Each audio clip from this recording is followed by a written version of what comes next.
आज की इस नई गहन चर्चा में हम एक बहुत ही दिलचस्प स्रोत पर बात करने वाले हैं। मैं आज की इस चर्चा का होस्ट हूं और मेरे साथ हमारी विशेषज्ञ मौजूद हैं जो हमेशा की तरह इन जटिल विचारों को डिकोड करेंगी। नमस्ते। और हाँ, इस चर्चा का हिस्सा बन के मुझे बहुत खुशी हो रही है। आज का विषय वाकई बहुत गहरा है। बिल्कुल। तो आज जो स्रोत हमारे सामने है ना, वो आकार में बहुत ही संक्षिप्त है। मतलब केवल कुछ ही पंक्तियां हैं। हाँ, बहुत ही छोटा सा अंश है। लेकिन इन चंद शब्दों के भीतर सदियों का दार्शनिक ज्ञान, मनोवैज्ञानिक अंतर्दृष्टि और एक बहुत ही गहरा आत्ममंथन छिपा हुआ है। आज हम सच्चिदानंदो अहम के कुछ बेहद ही खास और चुनिंदा अंशों का विश्लेषण करने जा रहे हैं, जो कि अपने आप में एक बहुत बड़ा विषय है। एकदम। और आज की हमारी इस चर्चा का जो मुख्य मिशन है वो एक बहुत ही गहरे विरोधाभास को सुलझाना है।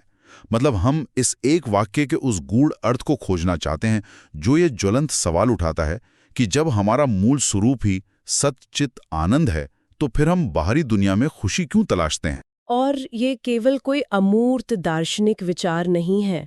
मेरा मतलब है, ये कोई पुराना सिद्धांत भर नहीं है। हाँ, ये मानव जीवन की सबसे बड़ी विडंबना पर एक बहुत ही सीधा, बेबाक और लगभग असहज कर देने वाला सवाल है।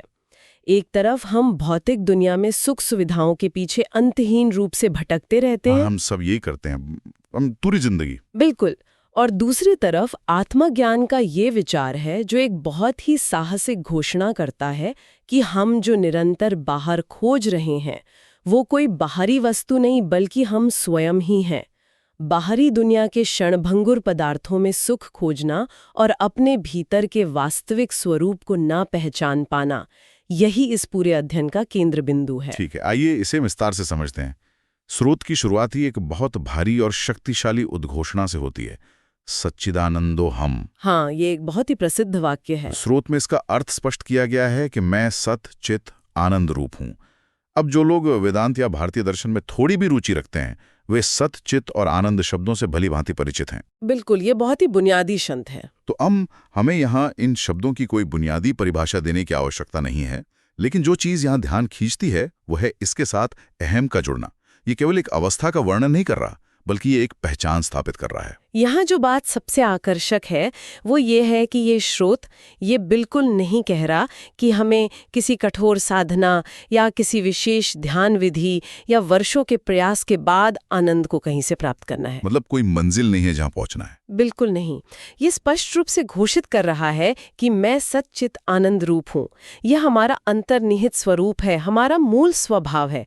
जब हम किसी चीज को स्वभाव कहते हैं तो उसका अर्थ है कि वो हमारी कोई अर्जित की हुई संपत्ति नहीं है जिसे हमसे छीना जा सके। जैसे अग्नि का स्वभाव उष्णता है, उसे गर्म होने के लिए किसी बाहरी प्रयास की आवश्यकता नहीं होती। बहुत ही सटीक उदाहरण है। उसी प्रकार मनुष्य का मूल स्वभाव ही सत्य, चेतना और आनंद है। ये वो धरातल है जहां से हम शुरुआत करते हैं। लेकिन यहीं पर सबसे बड़ा सवाल खड़ा होता है। अगर आनंद हमारा मूल स्वभाव है, अगर ये हमारी डिफॉल्ट अवस्था है, तो फिर हम इसे महसूस क्यों नहीं कर पाते? ये एक बहुत ही स्वाभाविक प्रश्न है। मतलब एक आम इंसान का जीवन तो तनाव, असंतोष और किसी न किसी कमी के एहसास से भरा होता है। अगर हम पहले से ही पूर्ण हैं तो ये अधूरापन इतना वास्तविक क्यों लगता है? ये तो ऐसा ही है कि हम किसी खजाने के ऊपर बैठे हों और खुद को भिखारी समझ रहे हों। मैं आपकी बात से पूरी तरह सहमत हूँ। ये बहुत ही सटीक प्रश्न है और यही हमारी चर्चा को एक मनोवैज्ञानिक दिशा देता है। हम इसे महसूस इसलिए नहीं कर पाते क्योंकि हमारी पूरी चेतना की दिशा बाहर की ओर मुड़ी हुई है। अच्छा, तो समस्या दिशा में है। हाँ, हमारी इंद्रियां इस तरह से रची गई हैं कि वे हमेशा बाहरी दुनिया से जानकारी ग्रहण करती हैं। जब हम लगातार बाहर देखते हैं तो हम ये मान बैठते हैं कि जो भी सुख या दुख हमें मिल रहा है वो बाहरी परिस्थितियों या वस्तुओं के कारण है। हम आनंद को एक परिणाम मान लेते हैं। एकदम सही। हमें लगता है कि जब कोई विशेष इच्छा पूरी होगी, जब कोई विशिष्ट पद मिलेगा, तब आनंद उत्पन्न होगा। स्रोत इसी भ्रांति को तोड़ रहा है। ये बता रहा है कि जब कोई इच्छा पूरी होती है तो उस क्षण के लिए मन शांत हो जाता है। और उस शांत मन में आपके भीतर का ही आनंद प्रतिबिंबित होता है। लेकिन हम गलती से उस आनंद का श्रेय उस बाहरी वस्तु को दे देते हैं। वाह, ये तो पूरी मानसिकता को ही पलट के रख देता है। मतलब हम पूरी जिंदगी जिस चीज को बाहर एक लक्ष्य की तरह खोजते रहते हैं, स्रोत के अनुसार वो लक्ष्य हम खुद ही हैं। बिल्कुल, हम ही वो स्रोत हैं। इसके बाद स्रोत में आगे एक बहुत ही प्रासंगिक और लगभग चुनौती भरा सवाल उठाया गया है। उसमें लिखा है, मैं असत से प्रभावित क्यों हूं? मैं जो शुभ नहीं, टिकाऊ नहीं, उसे क्यों चाहूं? ये पंक्ति बहुत ही गहरी है। ये पंक्तियां हमें वास्तविकता के कठोर धरातल पर ले आती है। हम अक्सर उन चीजों से प्रभावित हो जाते हैं जो असत हैं, यानी जिनका कोई स्थायी अस्तित्व नहीं है। अगर हम इसे बड़ी तस्वीर से जोड़कर देखें तो ये पंक्ति इंसानी जीवन की पूरी त्रासदी को बयां कर देती है। कैसे? स्रोत में एक बहुत ही शक्तिशाली बिंब का उपयोग किया गया है, जिसे हम मृग तृष्णा कहते हैं। रेगिस्तान में प्यासे हिरण को दूर से रेत में पानी चमकता हुआ दिखाई देता है। हाँ, वो मिराज वाला कॉन्सेप्ट। बिल्कुल, वो उस पानी की तलाश में पूरी ताकत से भागता है, लेकिन वहां पहुंचने पर उसे केवल सूखी रेत मिलती है। ये असत का सबसे सटीक उदाहरण है। असत का अर्थ ये नहीं है कि कोई चीज बिल्कुल दिखाई ही ना दे। मतलब वो गायब नहीं है, वो दिख रही है। हाँ, असत वो है जो दिखाई तो देता है, बहुत आकर्षक भी लगता है, लेकिन जब आप उस पर निर्भर होते हैं तो वो आपकी पकड़ में नहीं आता। हिंदी स्रोत में इसे बहुत ही सुंदर और स्पष्ट तरीके से जो शुभ नहीं, टिकाऊ नहीं कहा गया है। ये हमें ये सोचने पर मजबूर करता है कि हम जीवन में जिन चीजों के पीछे भाग रहे हैं वो स्थायी नहीं है और अंततः एक छलावा मात्र है। लेकिन मैं यहाँ थोड़ा विरोध करना चाहूंगा। जब हम इस दुनिया में रहते हैं तो ये नश्वर संसार बहुत ठोस लगता है। ये सच है कि ये बहुत ठोस महसूस होता है। ये मृग तृष्णा बहुत ही वास्तविक प्रतीत होती है। एक प्यासे व्यक्ति के लिए वो चमकती हुई रेत केवल एक भ्रम नहीं होती, वो उसकी उम्मीद होती है। हम एक भौतिकवादी व्यवस्था में रहते हैं जहां हर दिन हमें ये सिखाया जाता है कि हमारी खुशी उस अगली चीज में है जो हम खरीदेंगे या हासिल करेंगे। ये समाज की एक बहुत बड़ी कंडीशनिंग है। तो फिर हम इस असत से अप्रभावित कैसे रह सकते हैं? ये छलावा इतना शक्तिशाली क्यों है? मैं समझ सकती हूँ कि आप क्या कह रहे हैं। ये छलावा इसलिए शक्तिशाली है क्योंकि हम इसके अभ्यस्त हो चुके हैं। हमारी पूरी सामाजिक और आर्थिक संरचना इसी भ्रम पर टिकी है कि हम अपूर्ण हैं। हम हमेशा कुछ कमी महसूस करते हैं। बिल्कुल, लेकिन स्रोत हमें इस छलावे से जबरदस्ती भागने को नहीं कह रहा है। आप ध्यान दें, स्रोत ये नहीं कहता कि असत से दूर भागो। हाँ, उसने एक सवाल पूछा है। सही कहा, यह एक प्रश्न पूछता है, मैं असत से प्रभावित क्यों हूं? यह एक बौद्धिक और दार्शनिक जांच है। जब आप एक बार यह समझ जाते हैं कि सामने पानी नहीं बल्कि रेत है, तो क्या उसके बाद भी आपको उस मृग तृष्णा की ओर ना भागने के लिए किसी संघर्ष की आवश्यकता होती है? नहीं, बिल्कुल नहीं। तब तो कोई पागल ही होगा जो रेत की तरफ भागेगा, पानी समझ के। बस यही बात है, ज्ञान अपने आप में पर्याप्त है। जब आपको ये बोध हो जाता है कि कोई वस्तु टिकाऊ नहीं है, तो उसके प्रति आपका आकर्षण स्वाभाविक रूप से क्षीण हो जाता है। मतलब हमें दुनिया छोड़नी नहीं है? बिल्कुल नहीं। आप उस दुनिया में रहते हैं, आप चीजों का उपयोग करते हैं, लेकिन आप उनसे अपनी खुशी या अपनी पहचान की उम्मीद नहीं बांधते। ये एक बहुत ही महत्वपूर्ण अंतर है जो आपने स्पष्ट किया। चीजों का उपयोग करना बनाम उन पर अपनी खुशी के लिए निर्भर होना।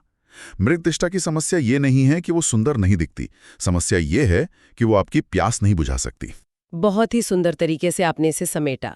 स्रोत भी यही कह रहा है कि जो चीजें असत हैं वे हमें कुछ पल के लिए उत्तेजित तो कर सकती हैं, लेकिन वे हमें स्थायी आनंद नहीं दे सकती।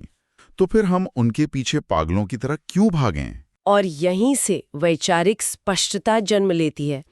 जब हमारा अपना स्वरूप ही अपरिवर्तनीय और सत्य है, तो हम उन चीजों से अपना मूल्य क्यों तय करें जो स्वयं ही नश्वर हैं? ये तो बहुत ही अजीब बात होगी।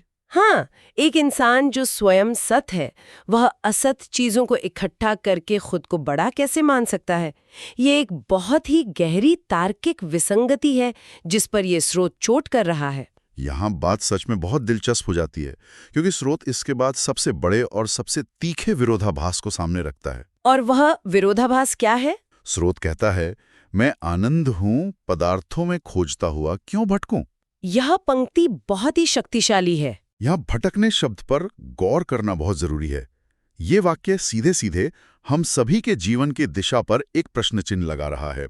जब हम भीतर से आनंद से भरे हैं, तो हम बाहर नश्वर पदार्थों में सुख ढूंढते हुए क्यों घूम रहे हैं? ये एक बहुत ही व्यर्थ प्रयास है। लेकिन मेरा सवाल यह है कि क्या हर तरह की बाहरी खोज को भटकना कहा जा सकता है?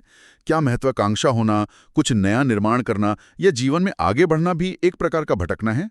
मैं इसे इस तरह से देखती हूँ कि महत्वाकांक्षा या निर्माण अपने आप में भटकना नहीं है। तो भटकना कब शुरू होता है? भटकना तब शुरू होता है जब हम उस महत्वाकांक्षा को अपनी पूर्णता की शर्त मान लेते हैं। भटकने का मूल अर्थ है कि आपके पास कोई निश्चित दिशा नहीं है और आप ऐसी जगह कुछ खोज रहे हैं जहां वो वस्तु मौजूद ही नहीं है। ये बहुत ही स्पष्ट परिभाषा है। जब स्रोत ऊर्ध्वर संसार की बात कर रहा है तो वो पदार्थों की प्रकृति को स्पष्ट कर रहा है। भौतिक दुनिया में हर चीज परिवर्तनशील है। आज की नई तकनीक कल पुरानी हो जाएगी। आज का अर्जित किया हुआ धन कल नष्ट हो सकता है। ये तो हम रोज ही देखते हैं। बिल्कुल। और जब हम अपनी खुशी को इन परिवर्तनशील पदार्थों पर टिका देते हैं तो हमारी खुशी भी अस्थिर हो जाती है। हम एक वस्तु से दूसरी वस्तु की ओर भागते हैं। एक नई गाड़ी, फिर एक बड़ा घर, फिर एक और उपलब्धि। ये तो एक अंतहीन चक्र है। इसे ही स्रोत भटकना कह रहा है।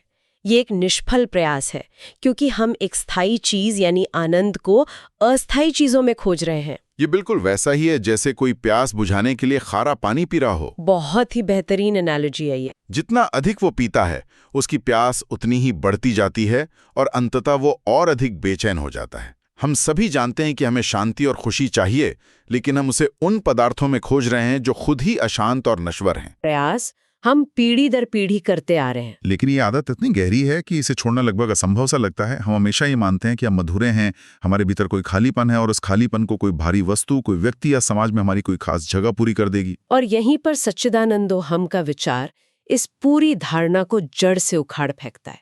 ये कहता है कि आप अधूरे नहीं हैं, आप में कोई खालीपन नहीं है। हम पहले से ही पूर्ण हैं। बिल्कुल। आनंद आपका कोई ऐसा गुण नहीं है जिसे आप बाहर से लाएंगे या जिसे किसी विशेष परिस्थिति में ही महसूस किया जा सकता है। आप स्वयं ही आनंद का स्वरूप है। ये बोध बहुत कुछ बदल सकता है। हाँ, जब किसी व्यक्ति को ये गहरी समझ आ जाती है तो पदार्थों के पीछे भागने का वो व्यर्थ प्रयास, वो भटकना अपने आप रुक जाता है। ये कोई हताशा या निराशा की स्थिति नहीं है। लोग अक्सर वैराग्य को निराशा समझ लेते हैं। तीखी अवस्था है जहां आप दुनिया के साथ खेलते हैं, लेकिन इस समझ के साथ कि आपकी खुशी इस खेल के परिणाम पर निर्भर नहीं है। इस गहरी बात के बाद स्रोत हमें किसी शून्यता या खालीपन में नहीं छोड़ता। अक्सर लोग सोचते हैं कि अगर हम भौतिक चीजों में सुख खोजना बंद कर देंगे तो जीवन नीरस हो जाएगा। ये एक बहुत ही आम डर है। लेकिन स्रोत एक अंतिम और बहुत ही शक्तिशाली दिशा देता है। स्रोत का आखिरी सवाल है, मैं श्रेष्ठतम में ही रस क्यों न पैदा कर लूं?